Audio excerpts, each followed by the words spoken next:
కిరీటాల గురించి మీకు మరి క్లుప్త సందేశాన్ని మీకు అందించున్నాము.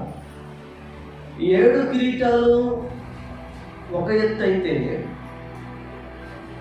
ముండ్ల కిరీటము ఒక పక్కన కనబడుతుంది. ఈ 7 కిరీటాలు మనకు కావాలంటే యేసుక్రీస్తు ముండ్ల కిరీటం ధరించాలి. స్తోత్రం. కాబట్టి ముళ్ళు అనే మాట గురించి మనం జాగ్రత్తగా పరిశీలన చేయగలిగితే యేసు ప్రభు కూడా బాగంటారు, మీ కంటిలో దూలము ఉంచుకుని ఎదుటి వారి కంటిలో నలుసు వెతుకుతున్నారు అంటారు. అంటే మన కంటికి ఒక నలక ఒక ముళ్ళుతో సమానం. దేవుడు స్తోత్రం. మన కంటిలో నలక పడితే చాలు వెలువెల్ల ఆడిపోతే ప్రాణం. ఒక ముళ్ళు గుచ్చుకో అవసరం లేదు, ఒక రాయి తగల అవసరం లేదు, కంటికి బలమైన గాయం అవసరం లేదు. ఒక చిన్న కనబడని చిన్న నలక, ఒక ధూళిలో ఉన్నటువంటి ఒక రేణువు తెలియని రీతిలో మన కంటిలోనికి వస్తే మనకి మొత్తం శరీరం అంతా వెలువెల్లాడిపోతుంది. దేవునికి స్తోత్రం. ప్రభునందు ప్రియమైన దేవుని బిడ్డలారా, అందుకనే యేసు ప్రభు వారు చాలా చక్కని మాటలు మనకు వివరిస్తూ ఉన్నారు. మన కాలులో ముళ్ళు గుచ్చుకున్నప్పుడు గుచ్చుకున్నది కొంచెము భాగమే, కానీ ఆ యొక్క నొప్పి, ఆ ముళ్ళు లోపల దిగిపోయిన ముళ్ళు ఇరిగిపోయి బయటికి రాకుండా ఆ ముళ్ళు పెట్టే బాధ చాలా భయంకరమైనది. ఒక కాలుకు మాత్రమే కాదు, ఆ నొప్పి శరీరం అంతటికి భయంకరమైనటువంటి నొప్పి. దేవునికి స్తోత్రం. ముళ్ళు దిగింది ఒక చోట అయితే ఆ ముళ్ళు బాధపడుతున్నది శరీరం అంతా ముళ్ళు ఆ బాధను అనుభవిస్తూ ఉంటుంది. ముళ్ళు తీస్తున్నప్పుడు చురుక్కుమనే కరేలమనే ఆ యొక్క బాధ పట్టుకోలేనిది, వర్ణనాతీతం. ఎవరన్నా ముళ్ళు తీస్తున్నారంటే వచ్చి మనం చాలా భయపడిపోతూ ఉంటాం. ముళ్ళు తీయించుకోవడం అంటే చాలా కష్టం. ముళ్ళు తీసేవారు బాగా చేస్తారు, కానీ ముళ్ళు తీయించుకునేవారు ఉంటుంది ఆ బాధ భరించలేనిది. ప్రభునందు ప్రియమైన దేవుని బిడ్డలారా, కాలికి తగిలినటువంటి ఈ ముళ్ళు గురించి మన శరీరం అంతా ఎలాగైతే బాధపడుతూ ఉందో, కంగారు పడుతూ ఉందో కదా, సడన్గా ఆ బాధ, ఆ ముళ్ళు లోపల కదిలినప్పుడు మనము చాలా బాధను అనుభవిస్తూ ఉంటాం. చూడండి ప్రభునందు ప్రియమైన దేవుని బిడ్డలారా, నేను అంటాను, ఈరోజు జాగ్రత్తగా మీరు ఆలోచన చేయగలిగితే బైబిల్లో కూడా చాలా మంది భక్తులైన వారికి వారి కుటుంబాల వల్ల, వారి బిడ్డల వల్ల, వారి భార్య వల్ల వారి భక్తికి ఒక ముళ్ళుగా మారారు. వారి భక్తికి ఒక ముళ్ళుగా మారారు. ముళ్ళులు ఎక్కడో ఉండవు, మన కుటుంబాల్లోనే ఉంటాయి. భార్య రూపంలోనో, భర్త రూపంలోనో కదా, బిడ్డల రూపంలోనో, తల్లిదండ్రుల రూపంలోనో, మనకున్నటువంటి రిలేషన్, ఈ రక్త సంబంధం, స్నేహితులు, బంధువులు, అన్ని రూపాల్లోనూ, శత్రువు రూపంలో కూడా ముళ్ళులు చాలా కుటుంబాల్లో ఉన్నాయి. దేవునికి స్తోత్రం. ప్రభుత్వ ప్రియమైన దేవుని బిడ్డలారా, చాలా మంది ఏమనుకుంటారంటే, నా భర్తే కనుక సరిగా ఉండుంటే నేను అందరి అంతూ చూద్దునంట. కొంతమంది భార్యల ఆలోచన, నా భర్తే కనుక కరెక్ట్గా ఉండుంటే ఒక్కొక్కరికి సమాధానం చెప్తును. నాకున్న లోపం ఏంటంటే నా భర్త చెడిపోయాడు. నాకున్నటువంటి లోపం ఏంటంటే నా భార్య తప్పిపోయింది. నాకున్నటువంటి లోపం అనే ముళ్ళు ఏంటో తెలిస్తే నా బిడ్డలు పాడైపోయారు. ఎవరి కుటుంబాలను చూసినా ఏదో ఒక లోపం, ఏదో ఒక ముళ్ళు. ఆ ముళ్ళు ఎలా ఉందంటే తన వారి రూపంలోనే మనకి ఎప్పుడు గుచ్చుకుంటూ ఉంది. తన వారి రూపంలోనే గుచ్చుకుంటూ ఉంది. ప్రభునందు ప్రియమైన దేవుని బిడ్డలారా, చాలా జాగ్రత్తగా పరిశీలన చేయండి. ఈరోజు ఏ కుటుంబంలో చూసినా ముళ్ళు ఉన్నాయి. ఏ ముళ్ళు కదిపినా తట్టుకోలేని బాధను అనుభవిస్తున్నారు కుటుంబాలు. ఎన్నో సందర్భాల్లో చూడండి, దేవుని వాక్యం చెప్తున్నప్పుడు బైబిల్ గ్రంథంలో పాడైపోయిన భర్తల గురించి మాట్లాడుతున్నప్పుడు ముళ్ళు లాగున్నటువంటి మన భర్త గుర్తొస్తాడు. చెడిపోతున్నటువంటి భార్యల గురించి మాట్లాడుతున్నప్పుడు మన భార్య గుర్తొస్తుంది. తప్పిపోతున్నటువంటి మన పిల్లలు గుర్తొస్తారు. లేక మనం చేస్తున్నటువంటి ఉద్యోగం గుర్తొస్తూ ఉంటుంది. మన స్నేహితులు గుర్తొస్తూ ఉంటారు. ఎందుకంటే మానవుని జీవితంలో, ప్రతి ఒక్క కుటుంబంలో, ప్రతి ఒక్క జీవితంలో ఏదో ఒక లోపం, ఏదో ఒక కొదువ, ఏదో ఒక ముళ్ళు. ఆ ముళ్ళు మీ భక్తిని చెడగొడుతున్నాయి అనే ఆలోచనలు చాలా మంది ఉన్నారు. దేవునికి స్తోత్రం. అందుకనే చూడండి, ప్రభునందు ప్రియమైన దేవుని బిడ్డలారా, బైబిల్ గ్రంథంలో చాలా మంది భక్తులు ఉన్నారు. వాళ్ళకి చాలా ముళ్ళు వాళ్ళ కుటుంబాల్లోనే ఉన్నాయి. పోయిన సంవత్సరం కూడా ఇదే వర్తమానం గురించి మాట్లాడాను. కానీ కొంచెం డెప్త్గా ఆలోచిస్తాం ఈ సంవత్సరం. అదే రిఫరెన్స్లు కానీ కొంచెం డెప్త్గా, లోతుగా ఆలోచిస్తాం. యేసు ప్రభు శిష్యులు రాత్రంతా వల వేస్తారు, కానీ ఒక్క చేపైనా పడిందా? పడు.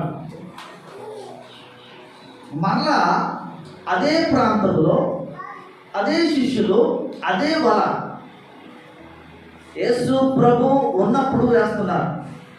కానీ అన్నీ ఒకేలాగా ఉన్నాయి. కానీ తేడా ఏంటో తెలుసా? వాళ్ళు పైన వలలేసి చూశారు.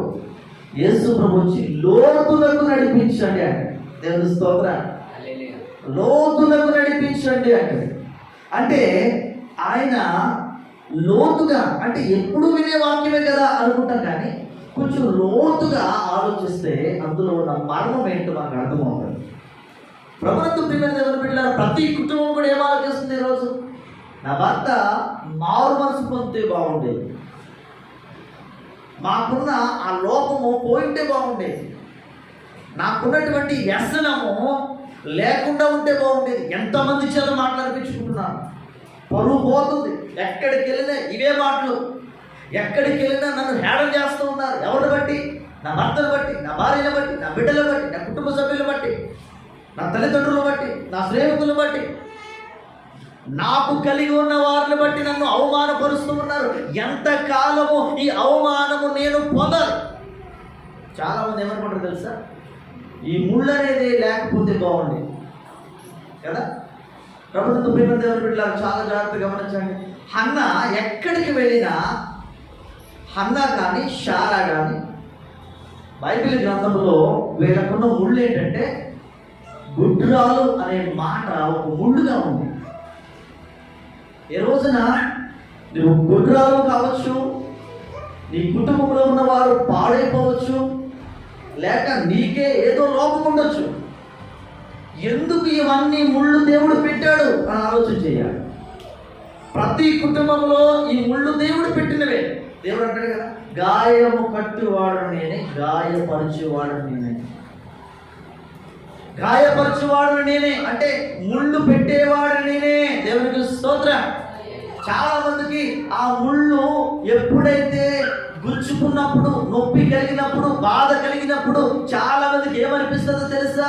ఈ ముళ్ళు ఇరిగిపోయింటే బాగుండేది, ఈ ముళ్ళు లాంటి నా కుటుంబ సభ్యుడు మారు మనసు పొందితే బాగుండేది, ఈ ముళ్ళు లాంటి సమస్య తొలగిపోయింటే బాగుండేది. కొన్ని సందర్భాల్లో చాలా మంది కుటుంబాల్లో అప్పులు అనే ముళ్ళు దేవుడు పెడతాడు.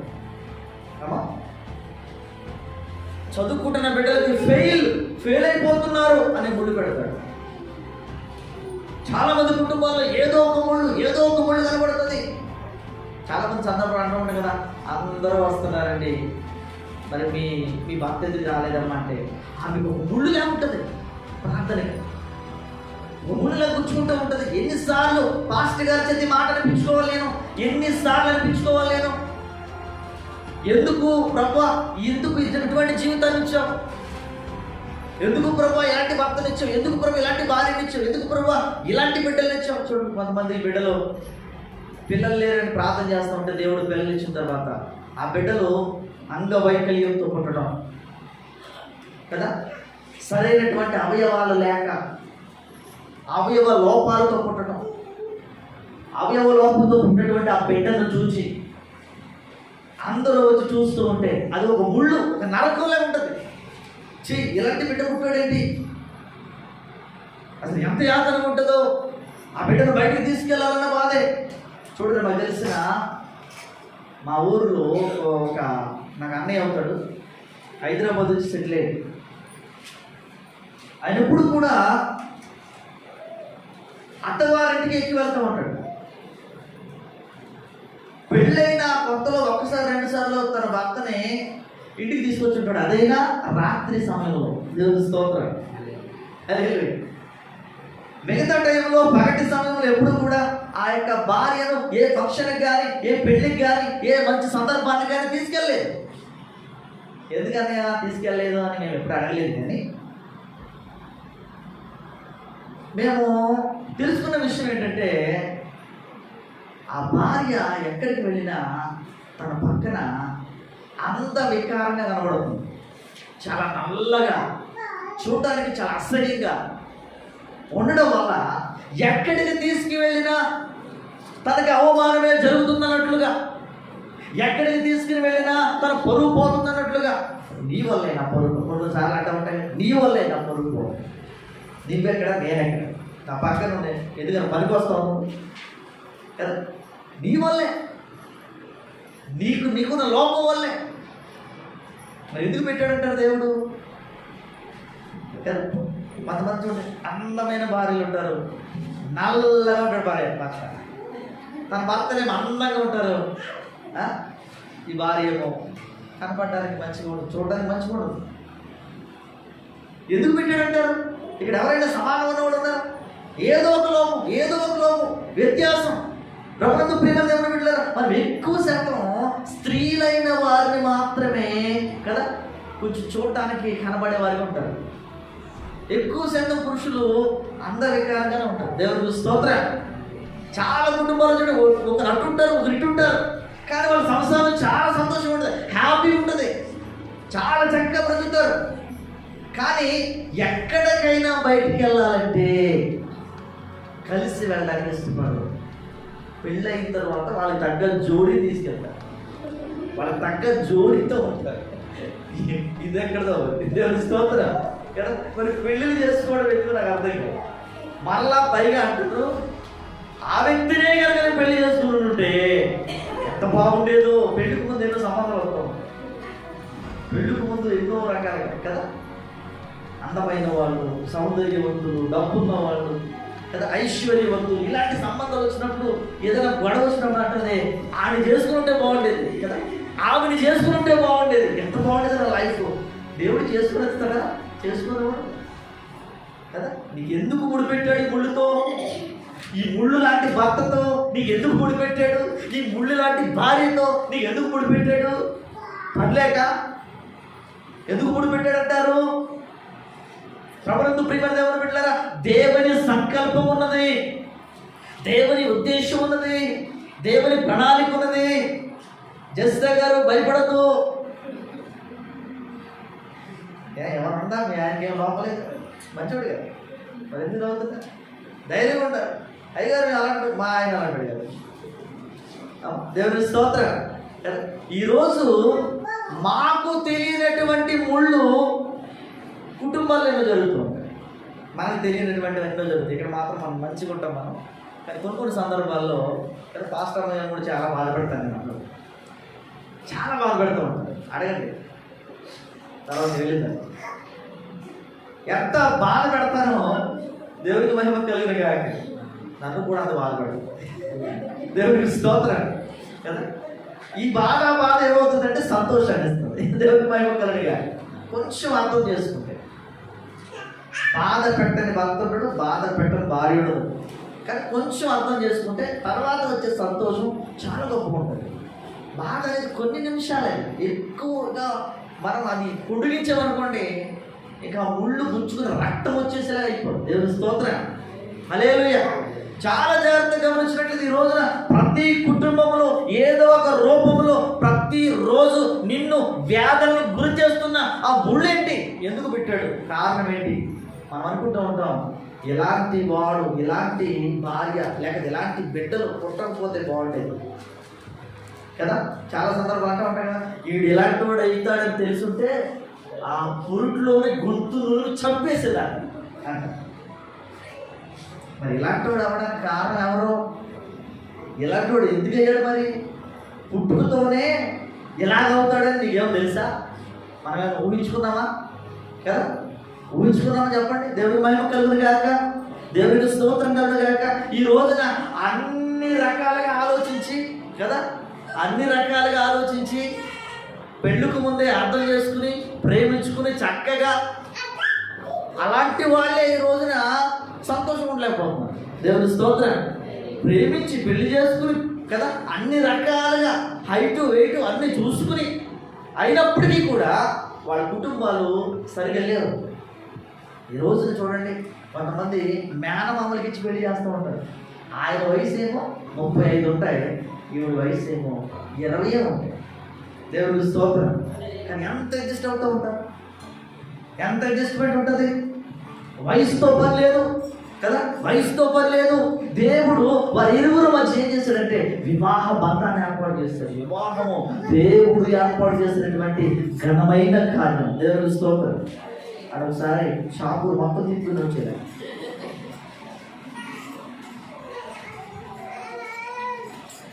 ఆయన వచ్చేది. దేవుడికి మహిమ కలుగును గాక, దేవుడికి స్తోత్రం కలుగును గాక. అందుకని చూడండి, బైబిల్ గ్రంథంలో ఆదికాండం 37:18 యోసేపుకున్న ముళ్ళు ఏంటి చెప్పండి? యోసేపుకి ఒక ముళ్ళు కాదు, దాదాపుగా 10 ముళ్ళు ఉన్నాయి యోసేపుకి. బెన్యామీను తీసేస్తే కదా ఎంతమంది, ఎన్ని ముళ్ళు అండి? యోసేపు యాకోబు కుమారుల్లో 12 మందిలో యోసేపు కలలు కనేవాడుగా కనబడుతూ ఉన్నాడు. ఈ కలలు అన్నలకు చెప్పినప్పుడు వారు ఒక ముళ్ళు వలె తయారయ్యారు. దేవునికి స్తోత్రం. అమ్మ అర్థమవుతుందా? ఒక ముళ్ళు వలె తయారయ్యారు. ఎప్పుడు ఏ కళ చెప్పినా వాళ్ళు ఏమనేవారు తెలుసా?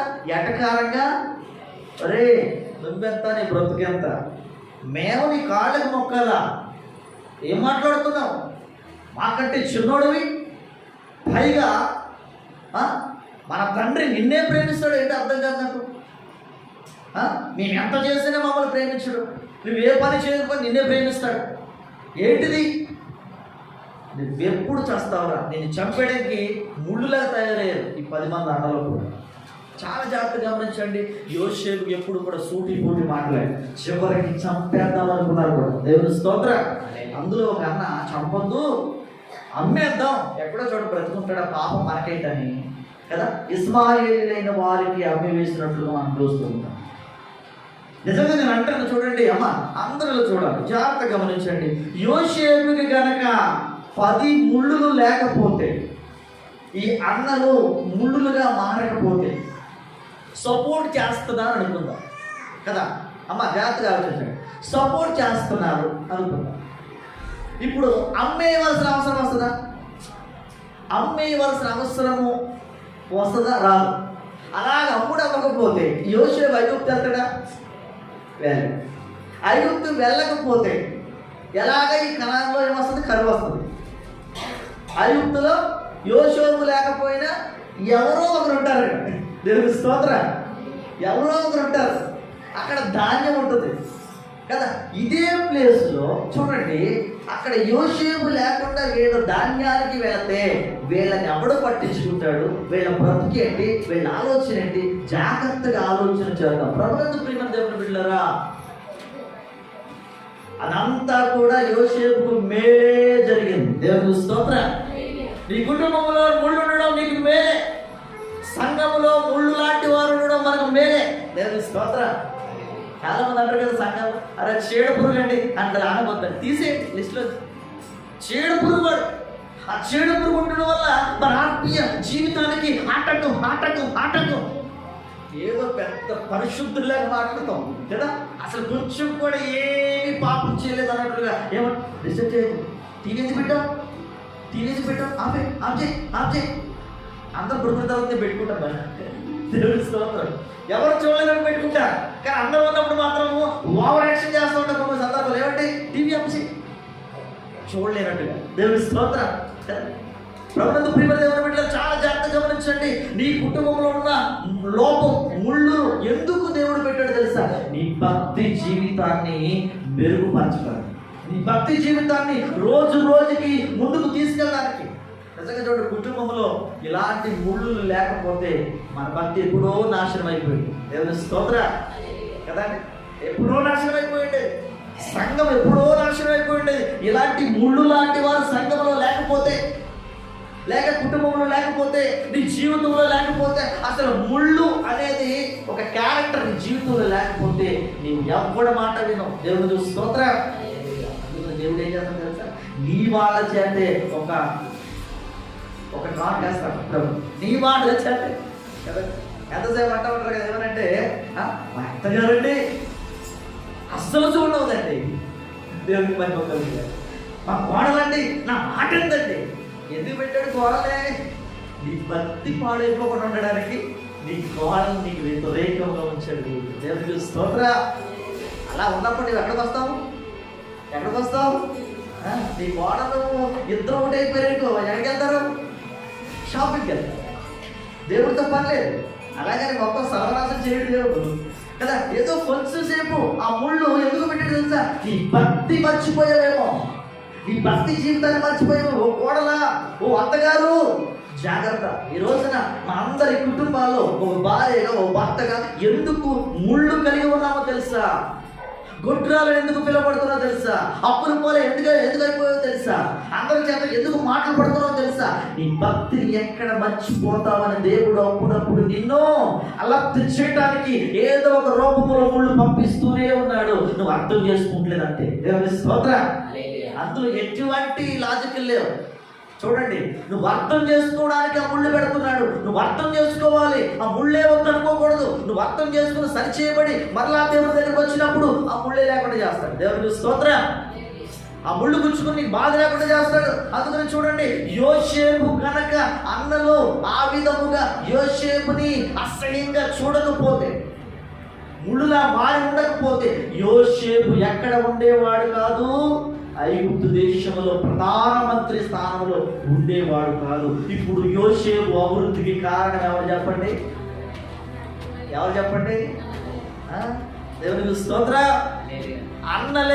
అన్నలు పెట్టుకున్నటువంటి కోపమే, అన్నలు కూర్చున్నటువంటి ముళ్ళే ఈ రోజున యోసేపు అభివృద్ధి అవడానికి కారణమయ్యాయి. ఈ రోజున చాలా మంది అనుకుంటారు, చీడ పురుగులు, ముళ్ళు లాంటి వాళ్ళు, శత్రువులు, ఇలాంటి వారు నాకు ఉండకూడదయ్యా, నేను రిలీఫ్ ఉండాలయ్యా, ప్రశాంతంగా నిద్రపోవాలయ్యా, హాయిగా ఉండాలి అనుకుంటాం. వద్దు, హాయిగా ఉన్నావా ఈ బ్రతుకు ఎందుకు పనికిరాకుండా అయిపోయింది. దేవుని స్తోత్రం. అందుకు చూడండి, ఎప్పుడు శ్రమలు ఒక దాని తర్వాత వస్తూ ఉంటే వాటిని జయించుకుంటే వెళ్తూ ఉంటే అందులో ఉన్నటువంటి సంతోషం ఇక ఎందులోనూ ఉండదు. దేవుని స్తోత్రం. చాలా జాగ్రత్తగా గమనించండి. అందుకని అంటాడు దేవుడు, ఏ రోజున ఏ నాటిది ఆ నాటికే చాలు అంటాడు. రేపు పొద్దున మళ్ళీ కష్టం, మళ్ళీ రేపు పొద్దున ఏం తినాలి, ఏ వండుకోవాలి, ఏముంది, మన దగ్గర డబ్బులు లేవు, మళ్ళీ ఆలోచిస్తూ ఉంటాం, మళ్ళీ దేవుడు అడుగుతాం, దేవుడు మళ్ళీ ఇస్తాం. దేవుడికి స్తోత్రం. అదే రోజు తినడానికి ఉందనుకోండి, రోజు లోటు లేకుండా అన్నీ ఉన్నాయనుకోండి, దేవుడు అడుగుతామా? దేవుడితో పని ఉంటుందా? చాలా జాగ్రత్తగా గమనించండి. ఈ ముళ్ళు దేవుడు నీ మేలు కొరకే పెట్టాడు. శ్రమల ఉపకారం, శ్రమలే హారం, శ్రమలాత్మకు శృంగారం, శ్రమల వల్లనే సకల స్వనీతి. మానవుడు శ్రమను పొందక దైవ మానవుడు ఎలా కాగలడని మమ్మబోరు దేవదాసయ్య గారు రాసినటువంటి పాట. శ్రమలుపకారం, శ్రమలే హారం, శ్రమలాత్మకు శృంగారం, శ్రమల వల్లనే సకల స్వనీతి. మానవుడు శ్రమను పొందక దైవ మానవుడెటు కాగలడు. ఎప్పుడు చూసిన మానవుడు ఎలా ఉన్నాడంటే దైవ మానవుడు కాలేకపోతున్నాడు. మానవుడు పాపిగానే ఉన్నాడు, దైవ మానవుడు కాలేకపోతున్నాడు, పరిశుద్ధుడు కాలేకపోతున్నాడు, దేవుడి బిడ్డ కాలేకపోతున్నాడు. నిజమైన క్రైస్తవుడిగా నీవు మారాలంటే ఇలాంటి ముళ్ళు అప్పుడప్పుడు గుచ్చుకుంటా ఉండాలి. దేవునికి స్తోత్రం. అలా తగిలినప్పుడే కదా మనమేంటో, మనం ఏం చేస్తున్నామో మనకు అర్థమవుతుంది. మనం తప్పు చేస్తున్నామా, రైట్ చేస్తున్నామా అలర్ట్ అవ్వాలంటే ఏదో ఒక ముళ్ళు లాంటి శోధన రావాలి. దేవుని స్తోత్రం. అప్పుడు మనం లొంగుతాం. ఏ మానవుడు కూడా ఈ రోజున మాకెట్టదు, ఈ ముళ్ళు లేకపోతే ఎవడో మాకెట్టదు. దేవుని దగ్గరికి రాడు, గోజాడు, మోకరించుడు, ప్రార్థన చేయడు, ఉపవాసాలు ఉండడు, కనీసం 40 రోజులు కూడా రాడు, ఆదివారం ఆరాధనలు అడుగు పెట్టడు, విలాసాలు అంటాడు, చాలా లోకమే కావాలనుకుంటాడు. మళ్ళీ ఎప్పుడు వస్తాడు? ఏదో ఒక ముళ్ళు లాంటి శోధన వచ్చాడు, పరిగెత్తుకుంటూ వస్తాడు. అదే రోజు ముళ్ళు కలిగి ఉన్నాం అనుకో, అసలు అవి ఎన్ని ముళ్ళు వచ్చినా మనకేమీ అనిపించదు. దేవుడు అలవాటు చేస్తాడు కనుక అవి నొప్పి అనిపించదు. దేవునికి స్తోత్రం. హల్లెలూయా. ప్రభువునందు ప్రియమైన బిడ్డలారా, యోసేపు అభివృద్ధికి కారణం ఎవరు? యోసేపు అన్నలు ముళ్ళుగా మారడమే. దేవునికి స్తోత్రం. అందుకనే చూడండి, 1 సమూయేలు గ్రంథం 2వ అధ్యాయం 22వ వచనం రెఫరెన్స్లు రాసుకొని చదవద్దు. 1 సమూయేలు గ్రంథం 2వ అధ్యాయం 22వ వచనం నుండి 24వ వచనం తర్వాత చదువుకోండి.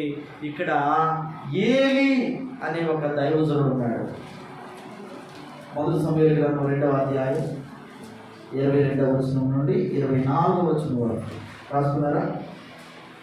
ఏలీ అనే దైవజనుడు ఉన్నాడు. ఈ ఏలీ అనే దైవజనుడు చర్చికి ఒక కుమార్తె వెళ్తుంది. కుమార్తె పేరేంటి? ఒక విశ్వాసి. ఎవరన్నా చెప్పండి అన్న. ఏలినే దైవజనుడికి చర్చికి షీలోహిలో ఒక చర్చ్ ఉందంట. ఆ చర్చ్ ఫాదర్ ఎవరు?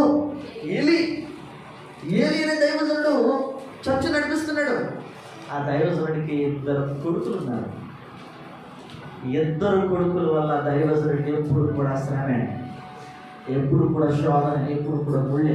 మీరు అనుకుంటారు చాలా సందర్భాల్లో దైవ సేవకుల కుటుంబాల్లో సేవకులు బాగుంటారు కానీ వాళ్ళ పిల్లలు చాలా ఇబ్బంది పెడతా ఉంటారు. ఎవరి పరాయంలోకి వచ్చిన తర్వాత ఎన్నో భయంకరమైనటువంటి వ్యసనం, భయంకరమైన వేషాలు. దేవుని సేవకురాలు ప్రార్థన చేసి ఉపవాసాలు ఉంటే వారి పిల్లలు ముళ్ళుగా మారుతారు. అప్పుడు అనిపిస్తూ ఉంటుంది, కోపం చేస్తూ ఉంటుంది. సేవకులుగా మనం కూడా దేవుడు కొన్ని ముళ్ళు పెడుతూ ఉంటాడు. ఆ ముళ్ళు పెట్టినప్పుడు ఎందుకు ముళ్ళు పెట్టావు ప్రభా అంటే మాలో భక్తి తగ్గిపోయిందనా, మేము సేవకులుగా పైకి కనబడుతున్నాం కానీ ప్రార్థన లేదనా, లోకంలో తిరుగుతున్నామనా? జాగ్రత్త అండి. ప్రతి ఒక్కరు కుటుంబాలు కూడా ఉంటుంది. ఏమి అనే దైవజనుడి కుటుంబంలో కూడా కూడా ఉంది. చూడండి, చదవండి మాట 22వ వచనం చదవండి.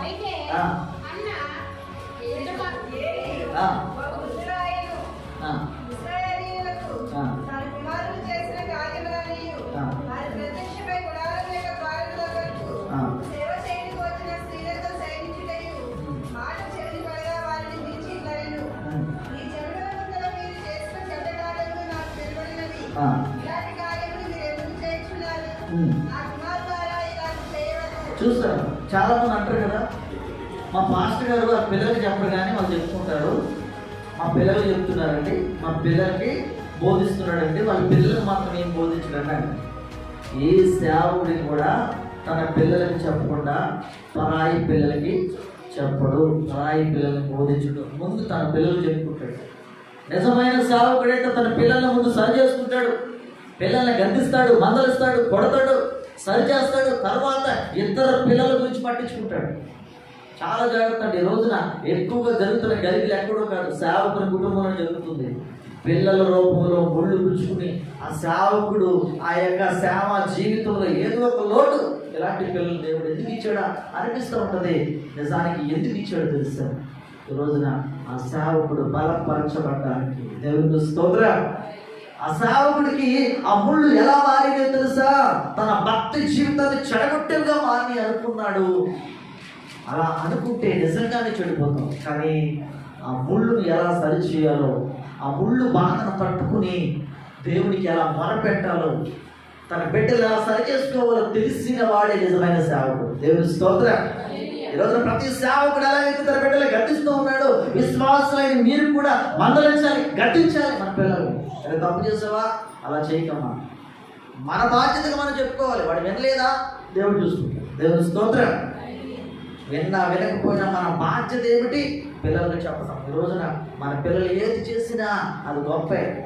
ఏది చేసినా, ఏ తప్పు చేసినా, ఏ పాపిష్ట పని చేసినా మా పిల్లలు చాలా ఉన్నతమైన పనులు చేస్తున్నారని మనం మేనేజ్ చేస్తూ ఉంటాం, చాలా పొగుడుతూ ఉంటాం. అలా కాదు. ఈ రోజున నీ బిడ్డ తప్పు చేశాడా, నలుగురిలో కొట్టు, నలుగురిలో తిట్టు, ఏం కాదు. అప్పుడు గుర్తొస్తుందండి, అప్పుడు గుర్తొస్తుంది. నలుగురిలో పొగిడి, నలుగురిలో సంకర ఎక్కించుకుని, నలుగురిలో నెత్తి మీద ఎక్కించుకుని ఇంటికి వెళ్ళిన తర్వాత అరే నాన్న అలా చెయ్యకురా అంటే ఏం గుర్తొస్తుంది? అలా సిగరెట్లు కాల్చకూడదు నాయన కదా, అలా బూతులు తెచ్చకూడదు, అలా కంగారు పడకూడదు, ఆవేశపడకూడదు అని అక్కడ 4 గోడల మధ్య వెళ్ళంటే తండ్రిగా నీ భయమే ఉంటుంది, తల్లిగా నీ భయమే ఉంటుంది. నలుగురిలో ఉన్నప్పుడే వాడికి బుద్ధి చెప్పగలిగితే, మా నాన్న ఊరుకోడు, మా అమ్మ ఊరుకోదు అని వాడికి ఖచ్చితంగా భయం వస్తుంది. రోజున అలాంటి భయభక్తులు మనం నేర్పించగలగాలి. దేవుని స్తోత్రం.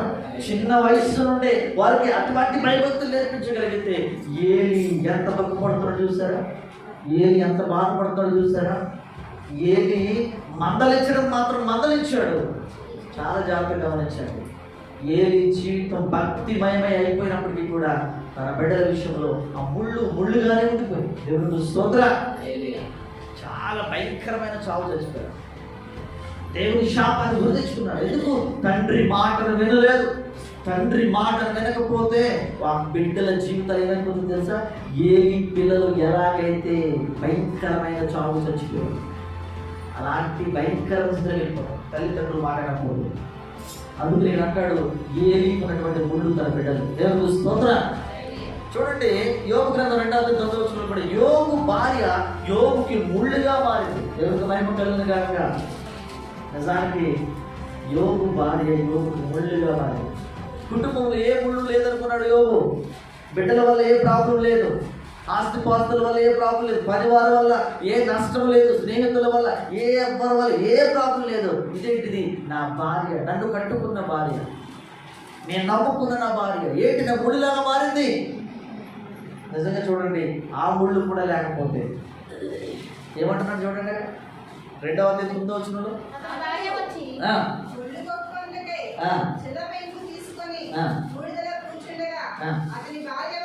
భార్య వచ్చి నీవు ఇంకను యథార్థతను వదలకుండా ఉంటావా? దేవుడిని దూషించి చచ్చిపోవయ్యా. ఎందుకు వచ్చిన బతికేయండి? ఏం చేశాడు దేవుడు నీకు? చూసారా ఎంత భయంకరంగా మాట్లాడుతుందో చూసారా.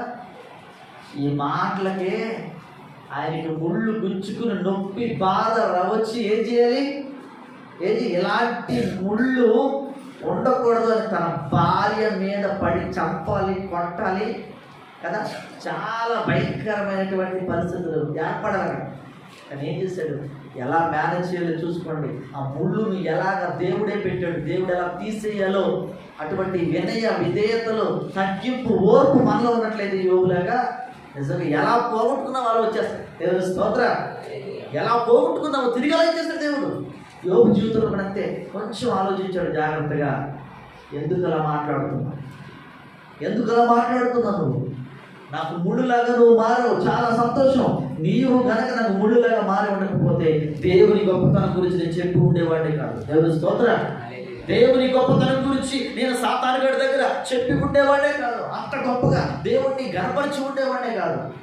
నీవు కనుక నాతో కూడా సహకారిగా ఉండుంటే నాకు కొంచెం గర్వం ఎక్కువైపోయి ఉండేది, అహంకారం ఎక్కువైపోయి ఉండేది, భక్తి తక్కువైపోయి ఉండేది, దేవుడిని మర్చిపోయి ఉండేవాడిని. ఒకవేళ నేను అంటాను, తన భార్య కనుక ఆ టైంలో సపోర్ట్ చేస్తుంటే ఏమనుకోడు తెలుసా? అన్నీ పోగొట్టుకున్నా నువ్వు నాకున్నావు చాలు అనేవాడేమో. దేవుని స్తోత్రం. నువ్వు ఒక్కదాన్ని నాకున్నావు చాలు అనేవాడు. దేవుడు ఉన్నాడు అనేవాడు కాదు. చూడండి, చాలా జాగ్రత్తగా ఆలోచించేయండి. ఎవరు వదిలేసినా నువ్వు ఉన్నావు నాకు చాలు. చాలా మంది అంటారు కదా, ఈ లోకం ఏమైపోయిన పర్లా నా భార్య నేను ఉంటే చాలు, నా కుటుంబం నాకు ఉంటే చాలు. ఇక మిగతా వాళ్ళతో నాకు పని లేదు. ఈ రోజున ఎవరి మీద ఆధారపడుతున్నావు, ఆధారపడుతున్నటువంటి వారిని ముళ్ళుగా దేవుడు మారుస్తాడు. దేవుడి స్తోత్రం. ఎవరి మీద ఆధారపడుతున్నావు, దేని మీద ఆధారపడుతున్నావు, దేనికోసం ఆరాటపడుతున్నావు, అవే తిరిగి నీకు శత్రువులుగా ముళ్ళుగా మారిపోతున్నాయి. దేవుడికి మహిమ కలుగును గాక. ఎందుకు అలా మారడానికి కారణం ఏంటి తెలుసా? మనము ఈ లోకం మీద ఆధారపడి జీవించడం, ఈ లోకంలో మనుషుల మీద ఆధారపడి జీవించడం. అసలు ముళ్ళుగా మారవలసిన అవసరం లేకుండా మనం ఏం చేయాలి? రోజు కూడా శ్రమ పడుతున్నట్టుగానే ఉండాలి. దేవుడి స్తోత్రం. చాలా జాగ్రత్త అండి. యోబు భార్య లేకపోతే, మరింత భక్తులకు వెళ్ళకపోదు, ఆ మాటలు అని ఉండకపోతే, సపోర్ట్ చేస్తుంటే యోబు కూడా జారిపోతుడేమో. నిజంగా నేను అనిపిస్తూ ఉంటుంది, ఆదాము ఎందుకు ప్రశ్నించలేదు, ఆదాము అవ్వను ఎందుకు ప్రశ్నించలేదు, నువ్వెందుకు ఈ పండు తీసుకొచ్చావు, నువ్వెందుకు సింగిల్గా ఒంటరిగా వెళ్ళవలసిన అవసరం ఎందుకు వచ్చింది? ఎక్కడికి వెళ్ళినా మనందరం కలిసేగా, ఏ ఫ్రూట్ ఏ పండు తిన్నా ఇద్దరు కలిసే కోసుకుని తిన్నాం, ఏ జంతువుతో ఆడుకున్నా ఇద్దరు కలిసే ఆడుకున్నాం. ఆ ఏదైనా తోటలో అంతా కూడా నీకు తెలియదు నాకు లేదు, నాకు తెలియదు నీకు లేదు.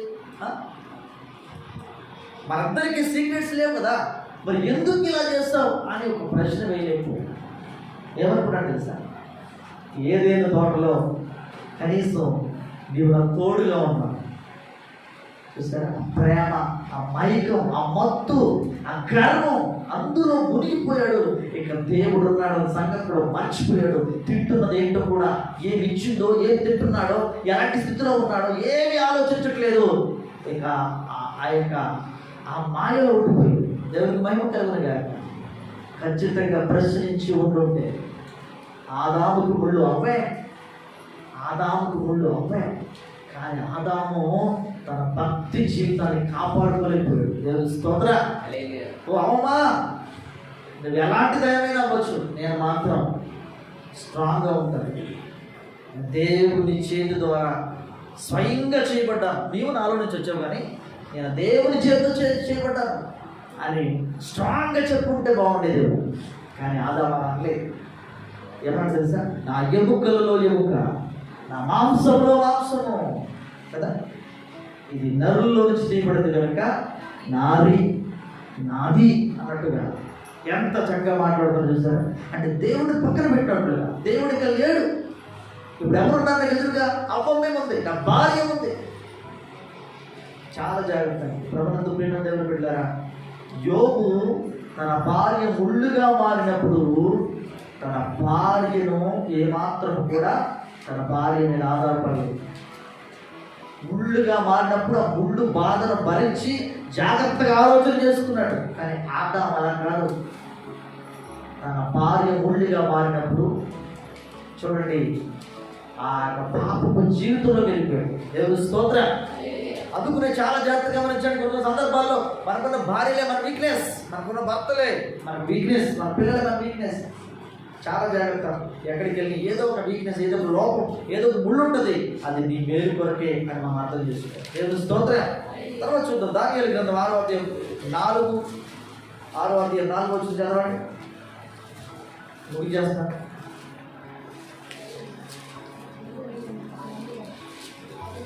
6:4.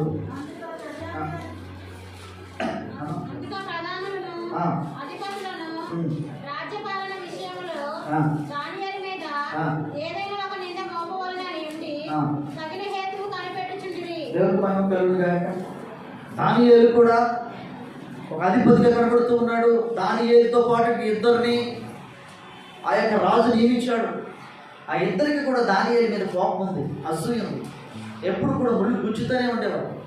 నిజంగా ఇద్దరు లేకపోతే దానియేలు ఎలాంటి స్థితిలో ఉందో తెలుసామా? ఆ ఇద్దరు లేకపోతే వాళ్ళిద్దరు వెళ్ళి ఏం చెప్పారు? దానియేలు మేడ గదిలోకి వెళ్ళి ప్రార్థన చేసుకున్నాడని చెప్పింది ఎవరు? వాళ్ళిద్దరే. నిజంగా వాళ్ళిద్దరు చెప్పి ఉండకపోతే దానియేలుకి దేవుని మీద మరింత భక్తి ఉండేది కాదు. దేవుని స్తోత్రం. ఏమన్నాడు? సింహాల బొమ్మలు వేసినా నేను రెడీ అన్నాడు. అలా అనడానికి కారణం ఏంటి? వాళ్ళ స్నేహితులు ఒక ముళ్ళుగా మారారు. దేవుని స్తోత్రం. హల్లెలూయా. ప్రభువునందు ప్రియమైన దేవుని బిడ్డలారా, చాలా జాగ్రత్తగా గమనించండి. అందుకనే ఇక్కడ అంటారు చూడండి, ఒకే ఒక మాట రెండో